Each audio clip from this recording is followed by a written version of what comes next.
Well, I'm Andy. I work for the Iowa Department of Agriculture and Land Stewardship. I'm the state apiarist over there. Really enjoy my job, and I appreciate the opportunity to come back to Cincinnati this year. I'm also a beekeeper. I keep about 80 colonies of bees, so when I'm not working, I'm out working, basically. I absolutely love what I get to do. I got into it sort of by accident. I thought I was going to have a couple hives of bees and, and a life outside of that. And instead, the couple hives of bees just kind of took over everything and kind of jerked me by the arm and kind of turned me in a different direction from what I was going to. I was actually in forestry school, just entering at the time when I started keeping a couple hives just as a hobby. And that was around the time that a lot of forestry jobs were cut immediately. And I thought, wow, there's no way I'm going to be able to get a job in this. Times have turned around since then, but it made me think, gosh, if I'm going to go to grad school, I better do something where I can get a job. So I went back to entomology and just focused on bees and pollinators in general and really never looked back. And I love it because it's probably a similar interest to what many of you have. It gets me outdoors, working with things that are, it sounds funny to non-beekeepers sometimes, but bees are incredibly gentle, easy to work with. Real pleasure. Everything in the hive is just is really nice materials to be working with. I love being able to work with beekeepers, help the industry as much as I can, that sort of thing. So my job's part regulatory, of course. We do inspections. We're looking for a few diseases. We do mite counts. Kind of picks up where university extension leaves off as well, and then I get to go around speaking to beekeeper and non-beekeeper groups. So it's nice and diverse. So again, I appreciate you coming in today. See if I can figure out how to work this clicker. That's not the right button. It's not. All right. This is what the first talk of the day is for, I think. I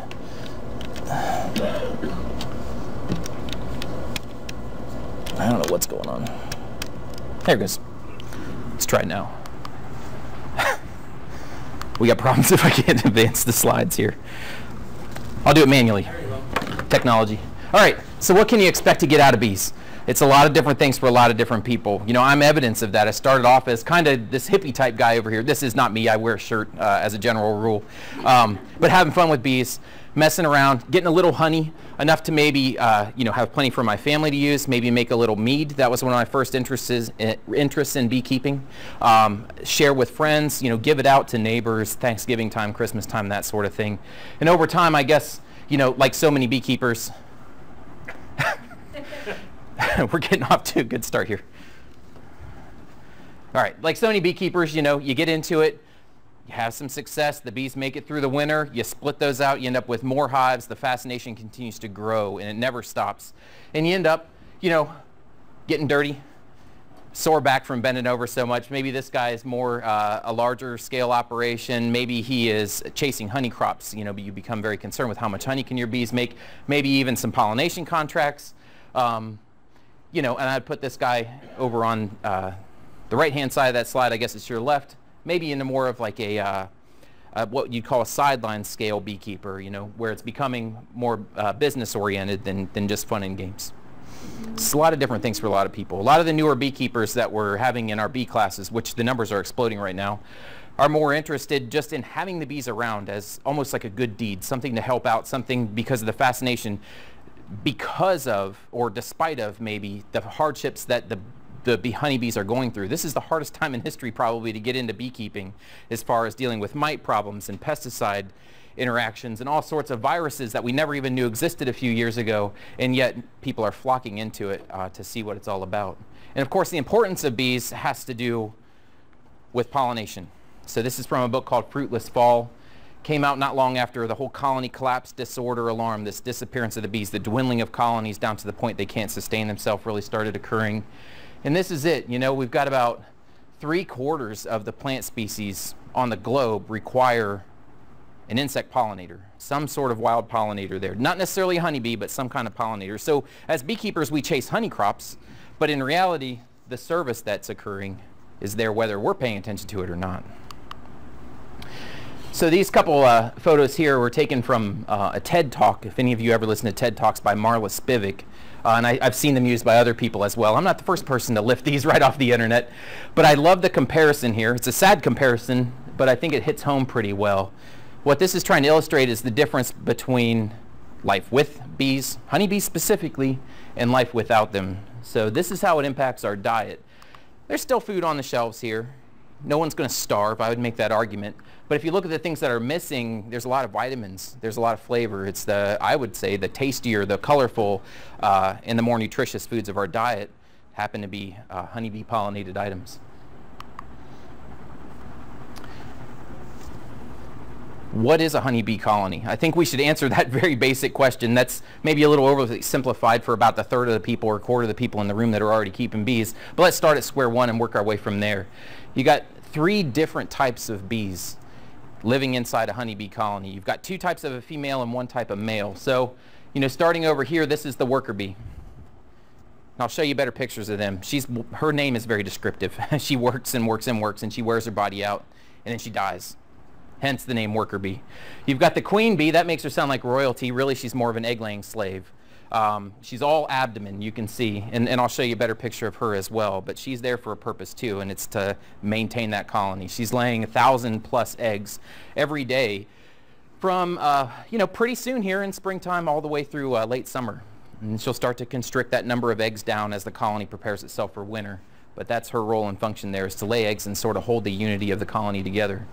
Then this third larger bee is the drone. And it basically is what it looks like, kind of the big dumb ox of the colony. It's there for reproduction purposes. It's basically flying semen. So as I tried to illustrate just with that little graphic, there's a highly specialized body structure going on here. Their physiology, morphology, what they're made out of is in direct relation to the work that they have to do. And that's kind of one of the fascinating things of beekeeping, is get to see that in action. I mean, everybody's probably, hopefully, seen a bee on a flower, what I'm trying to show here.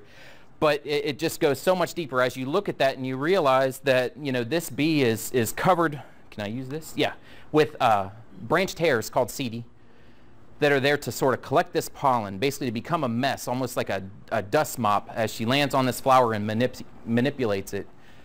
Those hairs are going to catch all these tiny little pollen grains. She's going to groom them back to these coarser hairs on her hind legs and carry them out. If she's foraging, that's the protein requirement of the hive. If she's foraging for nectar, she's going to carry that internally. And oftentimes you'll hear, little kids say, I learned in school today that honey is bee puke. Well, they're half right. Only it never really reaches her full digestive system. It's a little sort of internal canteen that's there before it would even reach her foregut. She's going to carry that back into the hive and share it with her sisters. In fact, just by flying through the air, her wings and body are developing a static electric charge that's opposite this grounded flower. And so even as this picture is showing, that split second before she actually touches it, that pollen's literally going to, be ripped off of that flower, attracted to her body, and land all over her. Then she's going to comb her way through it, manipulating that flower and basically getting as covered in pollen as what she possibly can, carry that back into the hive.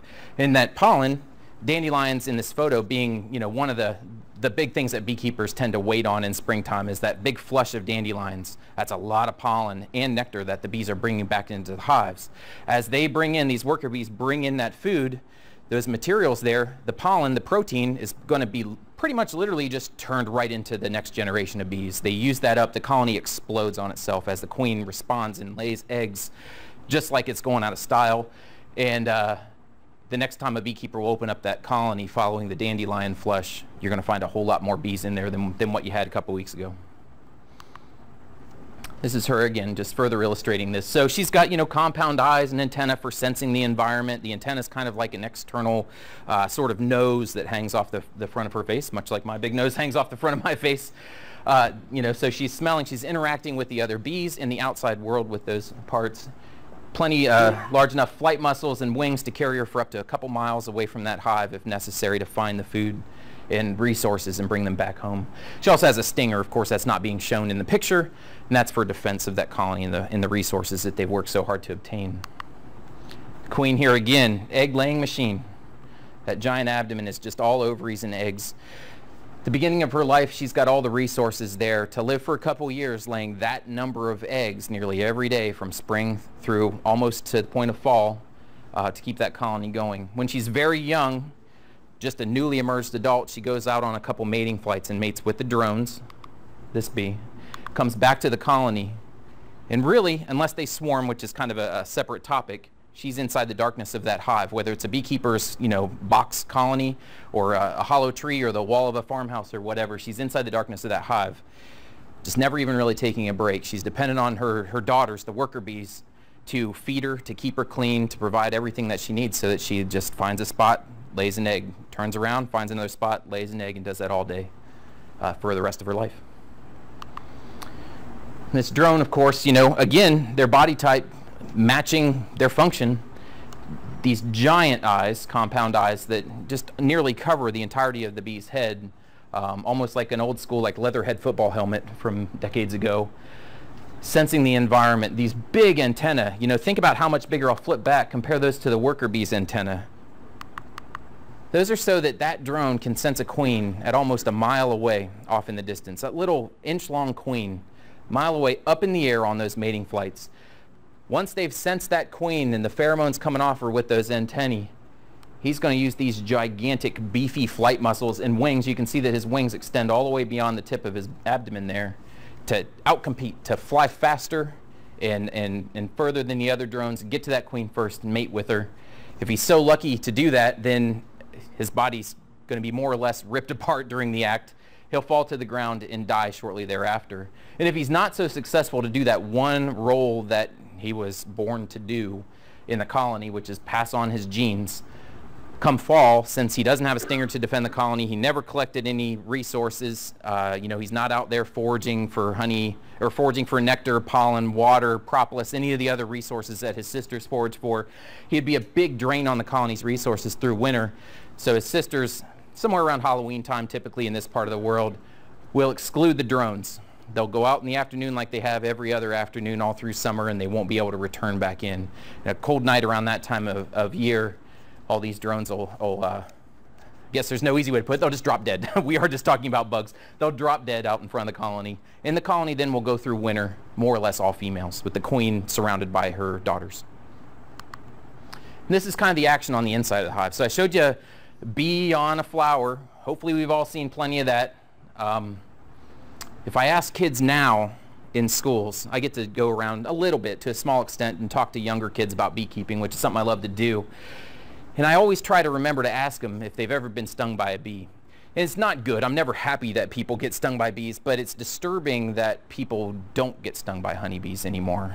Not to say that nobody does, but who, we're all older than 10 or 12. Anybody in here make it through your childhood without ever getting stung? I don't see one hand up. One hand. There's got to be the exception to the rule.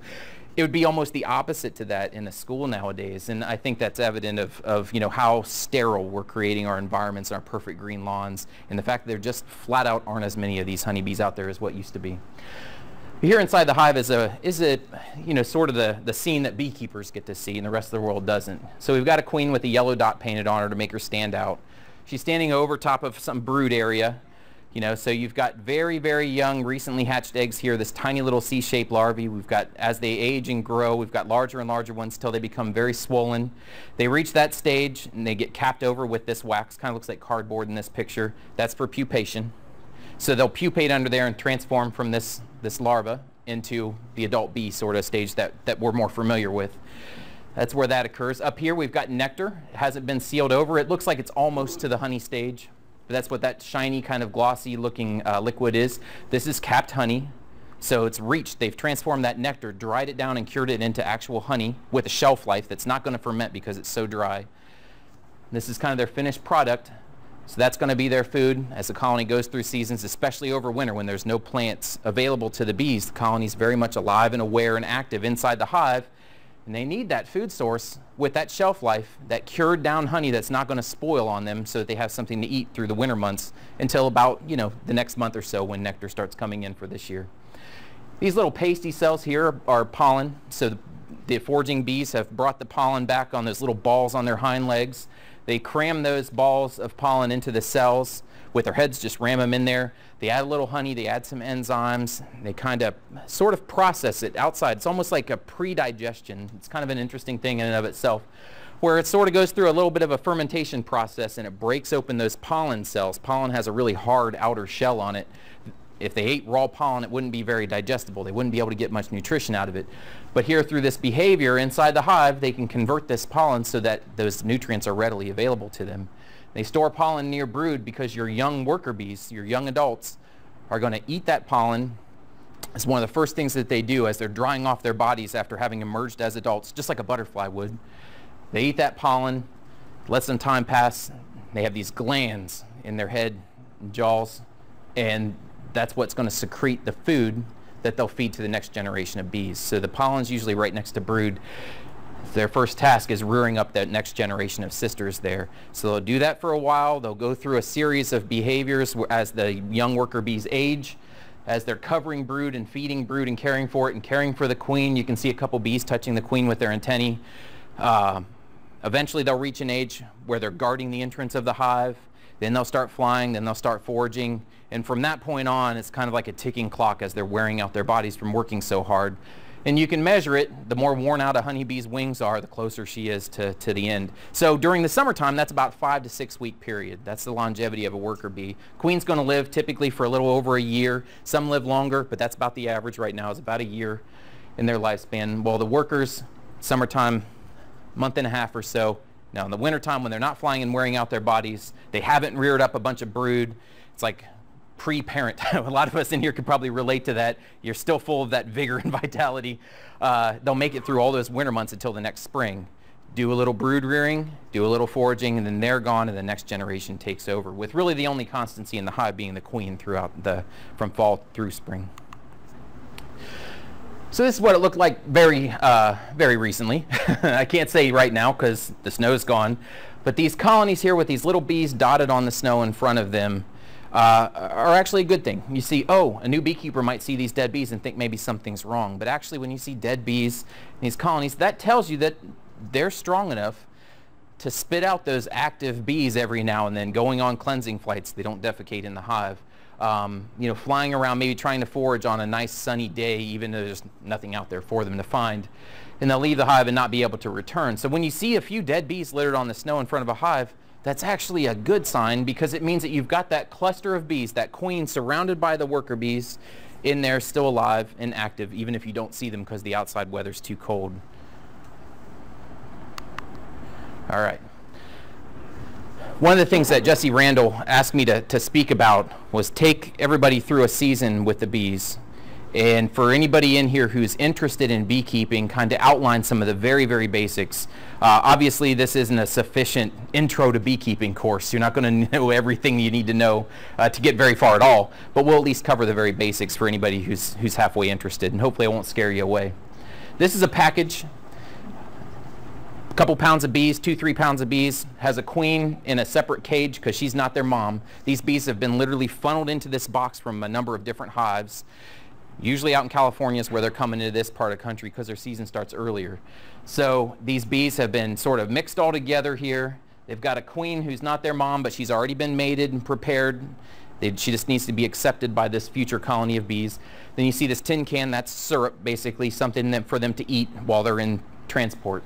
So we'll order these. They're sitting at around $105, $110 for a package of bees right now. That price is increasing every year, which is probably a sign of, you know, just problems that beekeepers are having in terms of getting their bees alive through the winter come spring, and then also just the huge increases of new beekeepers, you know. So the price of packages with supply and demand is increasing every year.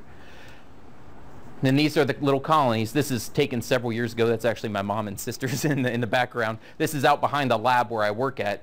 And you can see Dutch white clover on the ground. That's an important sort of late spring, early summer food source for them.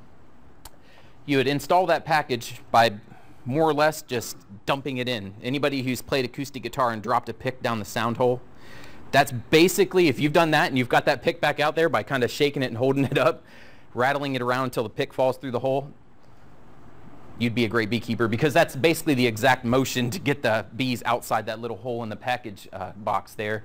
So you install those bees into the hive, you put that queen in the cage along there with her, wait a period of time, release her after the bees have realized she's all they've got in terms of like a mother figure. You put a feeder on there so they have a food source right from day one because they're in a very fragile state, and you leave them alone for a week or so. You come back and make sure that that queen has been released from that little cage, which is about the size of a matchbook. You're looking for eggs early in the spring, you know, a week or so following when you installed those bees into these boxes. This usually happens mid-April or early May, so we're coming up on the date that these things will arrive. And then from there, it's off and running. You just keep an eye for them. You make sure that they're, you know, building out their house and home as they should, drawing little frames of foundation, basically the inner wall. They're drawing comb, making those like files of a filing cabinet, basically, into frames of comb, that third dimension there. So they're building their home. They're bringing in food. The queen is doing her job. The colony's building up, and the beekeeper through spring and early summer in your first year basically just serves to make sure everything is going right and fix problems if they do occur. As the colony expands, a second box would be added on. Each one of these boxes here is a separate hive, and in their infancy you keep them nice and small, and then as the colony grows you'll add a second. This is called a hive body, and that'll kind of hold the life of the colony. And then for anybody who's seen hives that are stacked tall with boxes, typically above those bottom couple boxes are what you call your honey supers. And so the beekeeper just stays a step ahead. Supering up would be the term that most of us use, giving them plenty of space to hold their colony, their own food, and then the surplus honey that eventually the beekeepers can come back and take off. This just further outlines some of the terms that I just used through at you. Colony entrance is down here on the bottom board. Hive body and a hive body. Each one of these boxes that it's shown in this illustration has 10 frames in it. You start them on what's called foundation. You can see it's a smooth sheet. It could be plastic that's covered in beeswax. Some of them are milled beeswax that's kind of rolled and stamped out with a hexagonal pattern on it for the bees to follow. Obviously they don't need this, but it helps them follow what we want. They're, you know, the nice, neat and tidy straight lines of comb inside the hive. This allows us to come in, lift things apart, inspect the colonies, and put it all back together without really damaging things too much. This is the magic of the modern beehive. It's just that we've given them these frames inside the box, a pattern to follow as they build out the comb and the architecture of their hives, so that we can come in, work the colonies, put them back together with doing minimal damage. You can see here a queen excluder. This is like a slatted wire rack. This is sort of a controversial piece in beekeeping. People have hard and fast opinions. Some people would never dream of not using a queen excluder. It keeps the queen down low so that she doesn't lay eggs up in your honey supers and have brood up in above here. These are your honey supers in that area. Some people think if you put that on there, the queen won't, if you put it on there, she won't be able to come up through there. That's a positive. The negative being that many of the worker bees also will see that basically as the ceiling of the hive, and they won't come up there and store honey up in the top boxes either. So they, you know, and I'm kind of one of these people that feels productivity becomes a little bit limited if you use a queen excluder, so it's a trade-off there. So again, honey supers up here. Typically we'll put one less frame in the honey supers as we do in the brood boxes. So instead of 10 frames, up here we'll put 9. Spacing them a little bit further apart allows the bees to draw a little fatter comb, making it easier to extract at the end of the year. Inner cover and outer cover, basically the lids of the hive. You can get all this from different suppliers. I've got Date Ant and Man Lake shown on here because they're relatively local to this area. Very, very large suppliers, commonly used. More or less interchangeable. You could have a Man Lake bottom board, a Date Ant box, a Walter T. Kelly's box, a Draper's, you know, piece up next. All these names are different bee suppliers, and it should all more or less work together. All told, you're looking at about $250 to start a hive. Then $100 plus for the package of bees to go on there. So if you include then some food to get them started off with throughout that first year, you're looking at about a $400 investment per hive, which is, you know, not cheap, but reasonable for what you can potentially get out of it in terms of the joy of your new hobby, and then eventually, hopefully, a crop that'll pay for itself. Starting with 2 hives rather than 1 is a really common recommendation. I think it's important to have a hive and something else to compare it to as the season goes on. That's how you're going to learn this. You can learn so much from reading books. You can learn so much from, you know, listening to me talk. But the real practical knowledge is going to come from simply having those bees out there, trying to figure out what's right versus what's wrong, what they should look like, how to handle situations, and going through a couple seasons. That's how you learn this. Other things you need, one of the nice things about beekeeping is that it requires minimal equipment. It's not one of those hobbies where you got to load up your garage with all sorts of gadgetry and expensive things. The equipment that you need to keep bees is very, very basic, and it hasn't changed in a long, long time. We got a smoker here, about $35, $40 for a decent smoker. That serves to calm the bees. You light a fire in there, and you'll see, as in the picture, a nice kind of white, cool smoke billowing out of it when you press on the baffle billows back there. You waft that gently over the colony as you open it up. The bees respond to that. They go down in, a hush kind of comes over the colony. Their defensive behavior, turning around and spreading an alarm pheromone, a smell to communicate something's wrong to their sisters, that ceases.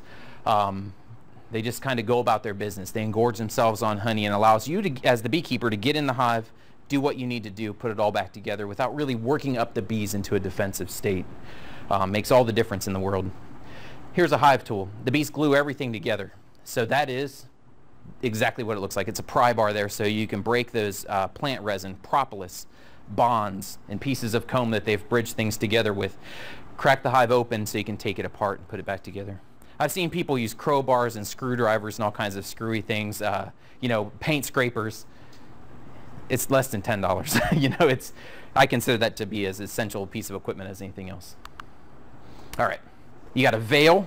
That's also, most of these things are pretty intuitive what they're used for. Veils to protect your face from being stung. And for many of us, throughout most of the year, especially if you only have a couple colonies, you can work them on nice days when the bees really don't care that much, to put it in human terms, that you're in there. A veil is kind of that necessary piece. You want to protect your face from bee stings, but what you often will find is that the bee suit, this other investment here, becomes largely unnecessary. And in the heat of a summer, wearing this over top of your full suit of clothes just becomes kind of sweaty, humid, kind of awkward. Eventually, that spacesuit comes off of you, and you're in there bare hands. I feel, it's just one of those things. You get over the hump to where you can work bees in normal clothes, wearing a veil, of course, just for safety purposes. And it kind of helps you become a better beekeeper. You can, imagine yourself trying to lift a penny or a dime off the floor wearing leather gloves versus your own fingers. When you can get rid of some of this equipment, you learn better how to manipulate the frames of comb without setting off the bees. And you actually end up, I think, putting yourself into a more relaxed hive because of wearing less cumbersome equipment than you would if you had it all on. So the bee glove picture I like to use, obviously, kind of play on words. All right, you can see how terrified she is of bees. Beekeeping's only for the burliest of manly men. All right. I guess I already kind of talked ahead of myself in terms of just, you open up the hive and you dump the package bees in, just shaking, banging them down, shaking them. You've wet them with a spray bottle. That's a detail that gets overlooked. But if you've got a spray bottle full of kind of a 50-50 mixture, a 1-to-1 with table sugar, white sugar, and water, you spray through the screen of the plastic, and it sets the bees into this grooming behavior where they're trying to clean themselves and the other bees that are in there. Wets their wings down so they can't fly and gives them something to do. And then when you're shaking the bees around, they're not immediately hidden there and flying away from you. They're kind of falling down into a clump in the bottom of the hive, which is exactly what you want them to do. So you'll rattle and shake the majority of them out of there. You can see this little metal strip here. That's part of the queen cage I'd mentioned before. You put the lid on, make sure you got a feeder in there, and you leave them alone. And that's as technical as really it gets. It can be messed up, of course, but it's not that challenging. So nutrition becomes a big part through those kind of transition times of the season, spring to summer. Sometimes in midsummer, if it's too hot, too dry, or too cold and rainy, like last year, our season kind of got cut short because of weather. A conscientious beekeeper is going to come in with some food supplements and take care of the colony in this way. So this picture shows a pollen patty. It has everything in it but pollen, but it's that protein supplement that takes the place of pollen there for the bees. This picture is commercial beekeepers out of Perry, Iowa, just on the other side of Des Moines where I'm from. They're feeding their colony with this, basically like a fuel hose, a fuel pump nozzle, into what you call division board feeders. It's a little plastic trough that takes the place of a frame or two on the bottom box. So corn syrup is being pumped through this hose. Some beekeepers use corn syrup, some beekeepers use a sugar water, a few different options for you there. But the idea is to get some carbohydrates in there, some syrup in there, so that if there's not a nectar flow going on, you can still keep the bees building up, keep them from starving, obviously, but keep them stimulated to rear more brood as well. You can tell that these commercial beekeepers, just as a side note, their hives are on pallets. And in this picture, it's early spring, it's green, but that's about it. There isn't much in bloom at all at this time of the year, which is right now. When this picture was taken a couple years ago, it could have been today. These bees are just coming right back from California almonds. So they've been out there, built up an earlier season. They've been on a great nutritious pollen flow out there. It's monocultural, so it'd be like if you ate broccoli every day for months on end. But during that couple weeks when those almonds are in bloom, the bee colonies in some years tend to really build up well. Nicer weather than we've got here in Iowa in a very nutritious pollen source. With management from beekeepers, they come back from California almonds and kind of hold them in these big yards. There's about 800, 900 hives here in the yard the day that I took this picture, so that they can feed them and provide that nutrition until our season kicks in. And they can make splits off of these early developed colonies, making one colony into multiple colonies. They can shake packages, all sorts of early season. Eventually, though, the environment in this area, even though it's a pretty nice area, would not support this number of bees. They've got to be split out into out-apiaries or bee yards of about 32 colonies apiece in this beekeeper's instance, just so that you're putting a number of hives into an area that the environment can support.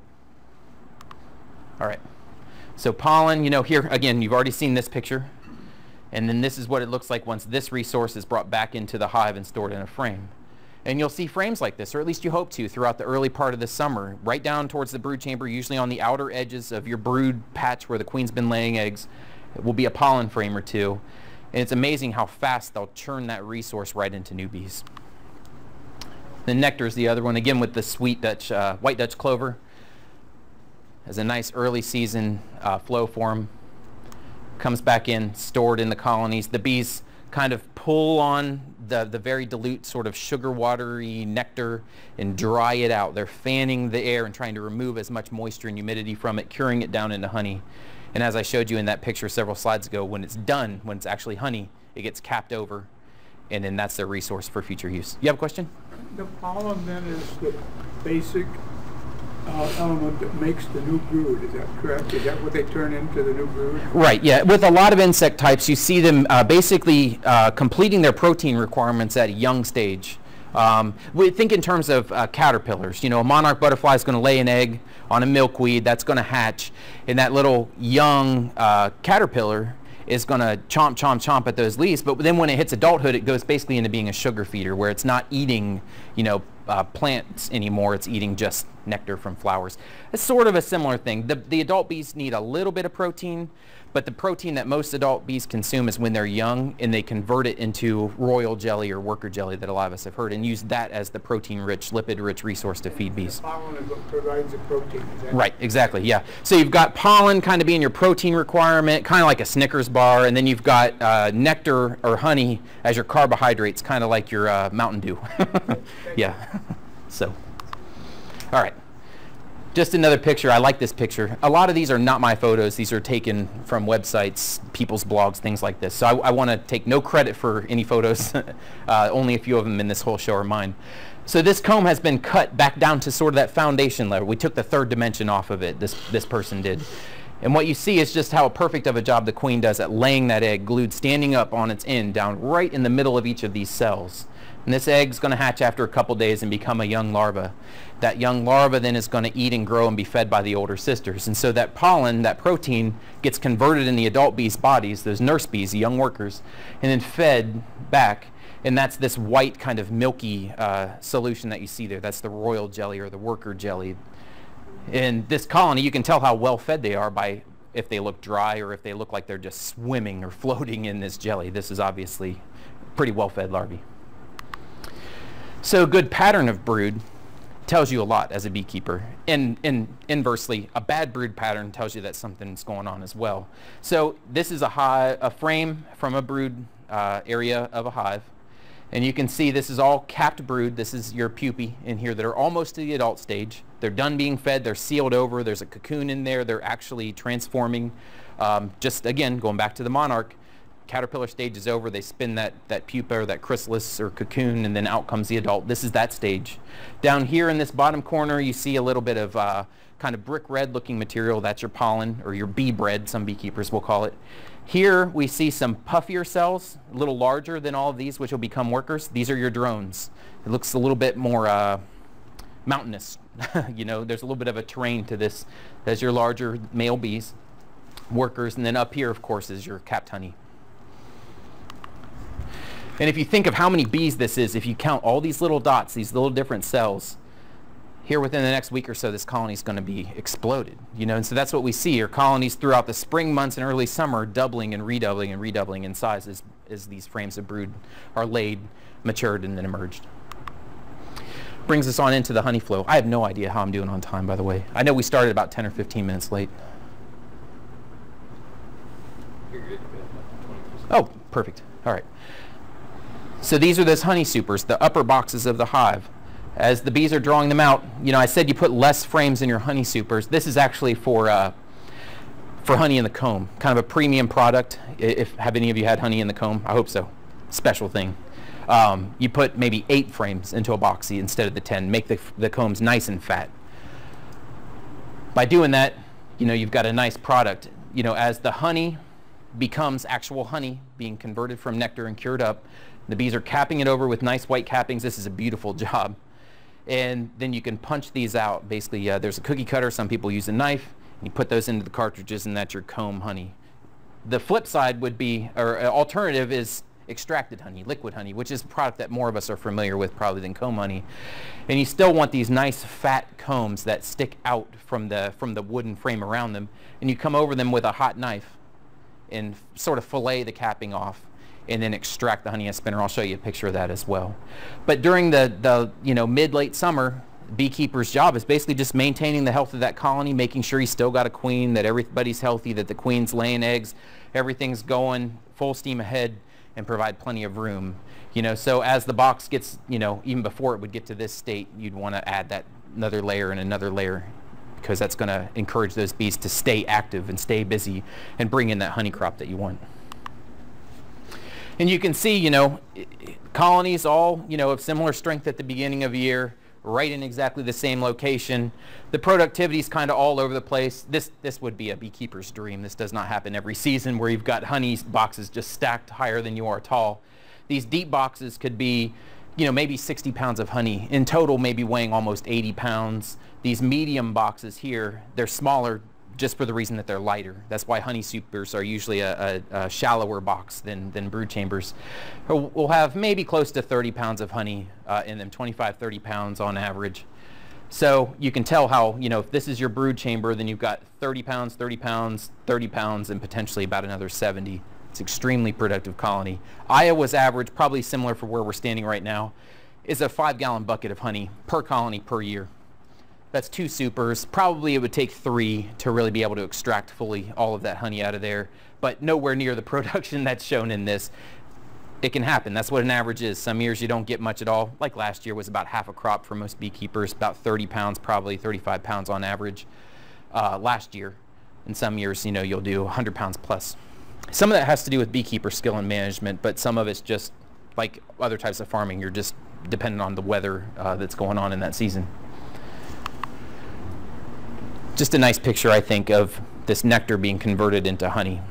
This never gets old. I mean, maybe these pictures and me talking would get old if I rambled on for much longer than an hour. But as a beekeeper opening up a hive and seeing this, that never gets old. All right. September 1st is a good rule of thumb. It's hard to put calendar dates on anything with beekeeping, but up around September 1st, after the state fair's over, at least in Iowa, it's kind of the next thing on a lot of beekeepers' minds, is removing the honey from the colonies. Your production basically is done. You've still got a couple plants that will flow through the fall, meaning plants that will be around for bees to get nectar from and bring back to the colony. So you're going to want to take off your honey. As a general rule, you want to do that around the first week of September. That lets you get in there and treat for some parasites. Varroa mite is our biggest enemy in beekeeping. That lets you do that with plenty of spring left for you to treat those mites, drop those parasites out of the colonies while there's still season left before winter comes, for the queen to continue laying eggs, for you to get some really healthy bees. You want a couple generations of good, healthy bees that were developed without those mites crawling all over them, harming their health, and send those healthier bees into winter. The other important reason I feel for taking honey off around that first week of September is because in comes goldenrod and aster in most years. A couple species of goldenrod, a couple species of asters. You could eat that honey, but most beekeepers don't necessarily want it. Goldenrod's got a real sharp, kind of astringent taste to it. It's got a bright yellow sort of color to it. So the idea is get your honey off and then let the bees have those late flows for themselves. And the more that the bees will fill up the hives on what nature provides there in the late summer, early fall, the less feeding the beekeeper has to come in and do.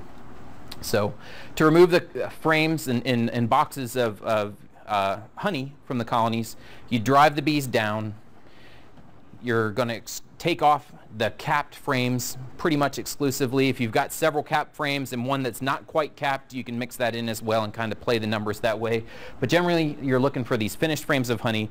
You'll remove the bees from those. You'll remove those boxes of comb with honey in them from the bee yard because the bees are going to want that back, and then you'll extract it. So here's a picture of a beekeeper using the hot knife I mentioned earlier. On a small scale, you could use a serrated, like a bread knife, and that'll work just fine for you. But having this heated element to the blade really helps because then you're kind of cutting and kind of melting that cappings wax off. You can see in this picture it's falling down into this special sort of bucket with a false bottom. So that'll hold the comb cappings there above that excluder, and then the honey can drain off of it into a bucket below. A lot of honey comes off with those cappings, so you don't want to waste that. Then this frame with the coverings filleted off is loaded up into an extractor. So this is your centrifuge, kind of like a washing machine, I guess an old-fashioned washing machine. My washing machine that still goes like this instead of like this is just going to be kicked on, spins around, crank it up faster, faster, faster as the honey's thrown out of the combs. The honey comes out. I got a picture of this. Runs down the inner wall, the stainless steel wall of that extractor, and then out the gate at the bottom. So from the gate at the bottom of that extractor where it's pooling out of, you can run it through sort of a coarse filter. Almost every beekeeper does this. Not every beekeeper, but almost everybody is going to at least run it through a coarse strainer. That'll filter out pieces of beeswax, maybe a bee's wing or something like that that's gotten in there. Any impurities, maybe a little pollen ball like you see there. That'll hold those back. The honey goes through. And I want to illustrate that because that's all the processing that we're doing. At least a good beekeeper is putting honey into the jars or the bottles or the buckets that is exactly the same honey as what was taken out of the combs from the bees. It's not heated, pasteurized, messed around with, diluted down, blended with corn syrup. These are issues that happen in other parts of the world, and they are a threat to our beekeeping industry because we want that idea of honey to remain what it is, that it's wholesome, healthy, pure, all these things, not contaminated, not diluted. It's not corn syrup with a fancy name on it. This is honey from the hives. It's the exact same food as what the bees produced and would eat themselves. Goes right into the jar. And in fact, if you went to a bee yard, obviously with this bucket, the bees would go nuts. They would freak out. They would be fighting each other, competing for that honey, trying to bring it back into their hives. It's unique when you think of food sources that you'll find at your grocery store. Almost nothing in the grocery store is exactly what nature produced. Everything has been messed around with. Apples are, artificially ripened or covered with wax, and think about all the ingredients are in macaroni and cheese or something like this. So you got bottled water has been ozonated and filtered and possibly added this and that into it. Honey is exactly what came out of the hive, or at least should be. Oh, I should mention in this picture, this has come out of the extractor into this bottling bucket. So maybe it's run through that coarse filter and you let it settle, and any little air bubbles, bits of proteins, whatever, a bee's wing or leg or something like that, it's going to float up to the top typically. Almost everything floats up to the top. And then what's going to come out of this gate here, this valve, is just pure honey. It doesn't take any sort of manipulation or, running it through pressurized filters or anything like that at all. Yeah? So the nectar, the bee gathers the nectar, goes into its stomach, the specialized stomach, right. Comes back, deposits it in the cell, and then do they have to process that to make it into honey, or is that the honey? Or do they fan it, they evaporate the moisture or something? Right, yeah, you're exactly right. I glossed over that to an extent. The bees are bringing back nectar from plants. It would be like very dilute, kind of floral sugar water. Okay. And then, so they've carried it in their crop, basically like an internal canteen, deposited it into the cells in the comb, as I showed you. And then from there, it's still very, watery. If you took a frame of that comb and shook it, it would rain down. Where honey's syrupy enough where it stays in there. So they've got to cure that down. So it takes the bee kind of playing with it. They pull at that liquid and try to increase its surface area as they do that. And as they're doing that, they're fanning wings over throughout the hive, and they're trying to ventilate out all of that extra humidity. They're controlling humidity and temperature and a number of things in the hive. They're pretty, to me, a bug nerd, they're fascinating, all these behaviors that come together. But through this process, they're also adding some enzymes from their own body. But basically, honey, in a nutshell, is cured down, much like a maple syrup, comes from the tree, very, very dilute, and you've got to cook it and cook it and cook it. This is the bee's way of curing that down into this very thick, viscous, it's around 18% moisture at most is what you want, about 18.5% moisture. So very concentrated, almost sugar. Something that humans could never duplicate, would never chance to ever duplicate. No, I've never heard of anybody actually making an artificial honey yet. I hope it never happens. So it's a good trick. I can't have an all positive bee talk. I have to talk about, the vampires that are also in the hives. These are varroa mites. This is our #1 parasite. This is arch enemy. These little mites are in just about every hive of bees that's out there to some degree. And there's a number of ways that beekeepers can manage them, just with integrated pest management. A beekeeper, and a common option might be to treat not at all and just let the bees die. That happens way too often, and we talk about high bee losses, but then you've got over half of your beekeepers that are opting to let these varroa mites just run wild inside the hives until the point to where they damage the colony and the colony collapses, and that's it. You've got a crashed colony due to the damage, the physical damage of the mites and the viruses that they spread. There's kind of an interaction there. So for the half of beekeepers that do treat, we've got beekeepers that treat using very, very soft methods. Screen bottom boards on the hive so that as mites drop, they fall through the screen rather than just hitting the bottom piece of wood on the hive and climbing back up. Powdered sugar dusting is just a way where you dust powdered sugar over top of the bees, and that coats the bees, turns them into little white ghost bees, and then they try to clean each other off, and in doing so they dislodge the mites. Their little pro legs aren't all that great at hanging on to anything, and they fall down through that screen bottom and they're out. And then it goes on up from there through a variety of softer organic acids or essential oil related treatments, things that we can put into the hives to kill the mites without harming the bees. And all the way into some synthetic chemicals that we can use on strip forms or whatever. We don't use these things when there's honey in the hives. It's an early spring or after the honey's removed there in late summer that we would come in and use these pesticides, frankly, to kill the mites without harming the bees. And this management is, I think it's critical. I think it's essential. If you want to have healthy, productive colonies of bees, you have to find some way. Genetics are also another way. I didn't mention that, but you've got to find some way of dealing with this. Genetic is a more sustainable long-term approach. If we can breed up bees with genetic ability to either tolerate higher numbers of these little vampires inside the colonies, or ways to combat them, say chewing their legs off, or extra hard grooming behaviors, that sort of thing that we've got. These bees are being bred up that can handle these better. There's no perfect bee yet though, so it's kind of a mix. You want good bees, you want good management, and you'll be okay. But if you let these varroa mites build up in your hives naturally as they do, you're in trouble. Got to mention that. All right. And then with that, I guess I'll just, I'm almost to the point to taking questions. I got a couple more slides. If you're curious about this, further information is going to be necessary. There's so much to learn in beekeeping. It's like drinking from a fire hose the first couple years. You take a bee class and you sort of comprehend everything that's going on. You get your bees and you still got a million questions. Maybe take that same bee class again the second year. It'll make more sense. So we've got the Iowa Honey Producers Association in our state. I'm sure Wisconsin, Illinois have theirs as well. I'm just not familiar with them as I am with ours. I can tell you that our Iowa Honey Producers Association, IHPA, has a monthly newsletter that's on our website. This hyperlink probably is hard to read, but it's abuzzaboutbees.com. ABUZZ aboutbees.com is the website. All kinds of information. We've got a summer field day a couple hours away from here in Linville, Iowa. That's going to be a real good event. We do an annual meeting every November around Halloween. Usually it's been the first week of November. We get speakers coming in from national scale. and I'm sure there are things in other states as well. You've got a couple journals or magazines. The American Bee Journal and Bee Culture are real good. I already mentioned Man Lake, M-A-N-N Lake Ltd. is their website as an equipment supplier, and Dadant as an equipment supplier, Dadant, D-A-D-A-N-T.com. And then, of course, internet searches. Who can't, who can keep themselves away from YouTube and that sort of thing nowadays? I'm not saying don't look up YouTube videos. I do it all the time. That would be silly to recommend against that.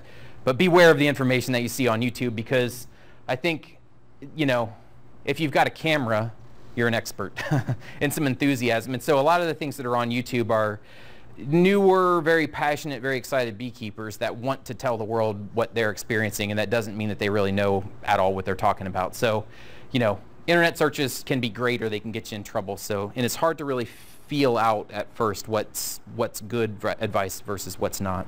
So be critical, but it is fun to look things up on the internet. Good books that you can really trust. This is a book that we use pretty much across Iowa in our beekeeping courses around the state. We do about 21, 23 beekeeping courses associated with the Iowa honey producers. This is First Lessons in Beekeeping by Keith Delaplane. It's actually a 100-year-old book almost that he's updated, kind of brought into our century. That's a great, and it's inexpensive book there. It's got full color photos, things that are really nice. This is probably my favorite. It's a little bit, it's still a beginning beekeeper book, but it goes a little bit above and beyond what First Lessons does. This is called Bee Essentials by Larry Connor. It's a great book. Increase Essentials he's got here is another great book. It's probably a little over the head. Same guy, yeah, same guy.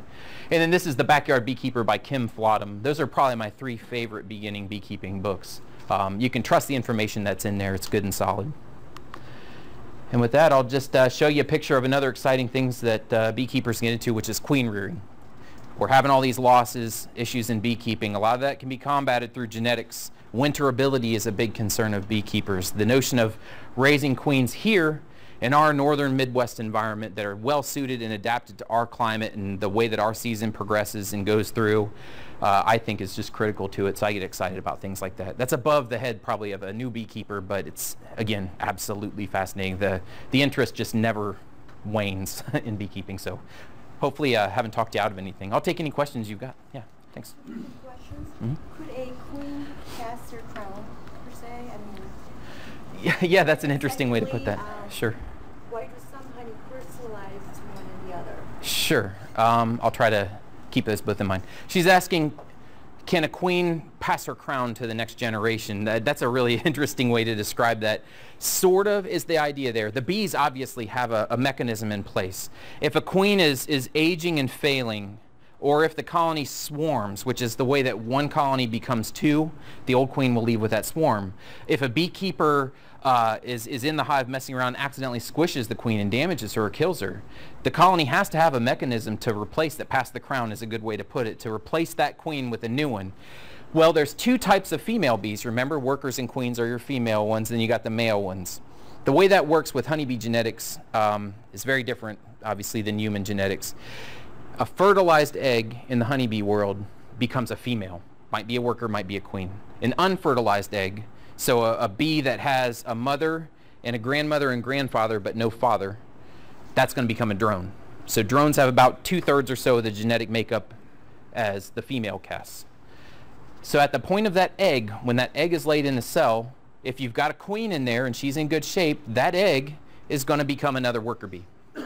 But at the stage of that egg and recently hatched egg, that very young larvae, a couple-day-old larvae, that larva has the potential still to either become a worker bee or a queen bee.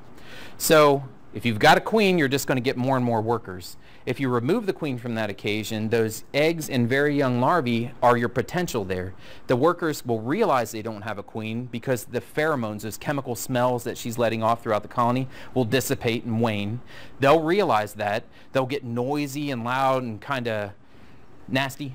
You can tell as soon as you lift the cover off, something's wrong in here. And you know, if it's queenlessness, what you'll see the bees respond to is they'll take some of those recently hatched eggs, give them a bigger cell to develop in, and as that larva develops, it's going to be paid a whole bunch more attention to and fed a whole lot more than if it was just going to become another one of the sisters. And after about 2 weeks, out comes a queen. So then she just has to get mated. There's a lot of question marks in there. You know, she has to be in good shape. She has to have proper nutrition. She has to get mated. She has to come back from those mating flights undamaged. Then you'll have something. So it can set the colony back, but there's absolutely a mechanism in there to pass that crown on to the new generation. Absolutely. And then you ask about crystallizing honey? Right. Yeah, so honey is sugar with a little bit of water to put it in a solution.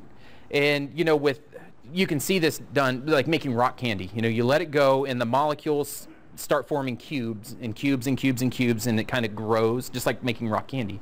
That's what happens inside a jar of honey. You've got a couple different types of sugar in there, and if they separate out a little bit, what's going to happen is you're going to start forming crystals, either up in solution or maybe down on the bottom of the jar. And as those crystals form and form and form, it becomes a solid. And so that's crystallized honey. It hasn't changed, it hasn't spoiled, it hasn't fermented. It's just gone, sort of transformed itself just because of chemistry from a liquid into a solid.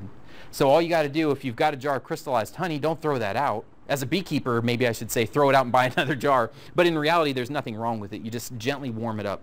Put it in a pan of hot water. And not too hot, but, you know, nice and warm to the touch. Kind of unpleasant to the touch is where you want to have it at. Maybe 100, 110 degrees. And let it sit. Give it a little stir every now and then. And what you're doing is you're just knocking those crystals out, putting it back into solution. And you'll have honey exactly what you had before, only now it's back in liquid form. Sure. You can do it in the microwave. He asked if you can decrystallize honey in the microwave. You can, but what you'll see is it causes hot spots where you'll still, like, something about the bowls that we've got at our house, if you put in, you know, leftovers into one of our bowls or plates, that bowl will turn about 300 degrees, and yet your soup will still be cold. That's kind of what happens to honey. So if you're going to do that, put it on for a couple seconds, give it a stir. Put it on for a couple more seconds and give it a stir. Otherwise, you'll scorch little pockets of honey in there, and you'll still have crystallized honey surrounding them. It's a really strange occurrence, but you can do it. Yeah. Has the University of Iowa done anything to promote the banning the use of neonicotinoids in the American agricultural system? Not to my knowledge. I should say I'm with the Department of Agriculture, not with Iowa State or University of Iowa. It's been banned in Europe, and it's a pretty serious problem. Yep. They had a program on TV Thursday night on CNN, and American beekeepers are losing maybe up to 40% of their colonies. And if the beef industry lost 40%, they'd wonder why. Isn't that true? The chicken industry lost 40%, they'd wonder why. But neonicotinoids is sitting on the EPA desk. So I just wonder, is there a concern? Or? Yeah, there absolutely is a concern. I don't know if all of you can hear that. He's asking about this particular class of insecticides. It's in widespread use. It's called neonicotinoids. It's your seed treatments on corn and beans and a number of other things. I'm hearing other people say wrap it up. It's controversial. If you ask the EPA, they say, we'll look at it. And what it comes down to is reporting. They have so many other events, bee kills, reported from other classes of insecticides, but really not very many. We only had one, I think, 1 or 2 cases reported in the state of Iowa last year. We had 1 or 2 the year before that. We had none the year before that. If you go back 4 years, I think we were at now, we had 1 reported. There's bees all over the state, and corn is planted from north to south and east to west, and these incidents, I believe, are occurring. And either beekeepers are blaming the bee losses on other things, or else they're just missing it. Because with the neonics early season, oftentimes it'll kill some, but not all of the colony, which is still frustrating. I'm not trying to minimize the effects that it's having. Oftentimes you'll still have a colony that can rebuild. And I feel like those instances need to be reported, and they're just not being. Thank you. Yeah, so thank you. Yeah. One other question. Sure. On the frames, what's the best way to, you know, like we had lost this winter, what's the best way to sterilize them or clean them up? You know, it might not even be necessary. If it wasn't a disease that did it, yeah, those frames are fine for reuse. So, yeah, thanks. Appreciate it. So you'll just want to knock and kind of brush off as many of the dead bees as you can. You know how they cluster, their heads are down in there. Yeah. You'll just get as many off as you can. Then as you start the new hive, you can kind of feed those frames with all the dead bees back into them. You wouldn't want to put them right in the middle of the box and start the new package or whatever on those frames, but on the outers, they'll clean those out. The new bees will clean up those frames, and you'll be fine. I've seen on TV something, they watch programs, sometimes those sites they look pretty pathetic to me, how dirty they look. Yeah, yeah. And they reuse them. That's right. And a lot of times you'll be okay. One little trick is if you've got like dysentery, which has happened sometimes as bee colonies are collapsing, they'll poop all over the place. If you take those frames, you can spray them with bleach, like a diluted bleach solution, and then put them out to air out in the sun. And just the UV of the sun is somewhat effective against any, nosema spores or anything like that might be in there, and the bleach solution it helps at least a little bit. Sounds like a good idea. Yeah, and there's nothing left. All that residue just evaporates away, and the combs are clean for reuse.